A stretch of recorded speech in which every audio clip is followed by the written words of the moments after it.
د حافظي او د اعصابو د تقویت لپاره د روحاني نسخو له جملې څخه دا 15 وخته مون جمع سره اهتمام سره اخواسي مهمه خبره ده. د دې ترڅنګ د تهجد اهتمام حدیث پاک کې راځي، بخاری شریف کې روایت دی چې څوک د شپې د تهجد المنځ کې فاصبح نشيطا طيب النفس، ابا سبا کې په داسې حالت کې چې تر او تازه به روح وي خوشحالي. یو څوک چې څومره تر او تازه روح خوشحالي غومره اعصاب او حافظه قوي کار کوي. درې نسخه دا چې 15 وخته مونږ دي د هر مانځه نه بعد چې کله ټول مونږ خلاص د دعا نه مخکې یا د دعا نه وروسته قرآني نسخه ده مجربه سورة الانشراح علم نشرح لك صدرك، دا دي 3 کرتې وای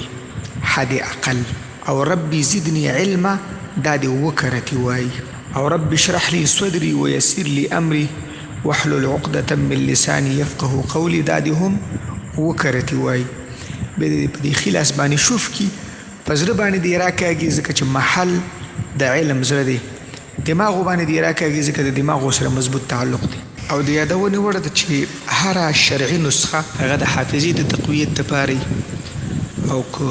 د نورو مشکلاتو د حل او د رفع لپاره چې مخکې او وروسته د وظیفې څخه حد اقل یو کرتې درود شریف یا مثلا 3 کرتې درود شریف یا 2 کرتې درود شریف یا 11 کرت یا 21 کرت، خو حد اقل یو کرت درود شریف مخکې او وروسته ویلی شي نو اثر پکې به ډیر زیات وي. السلام علیکم ورحمت الله وبرکاته.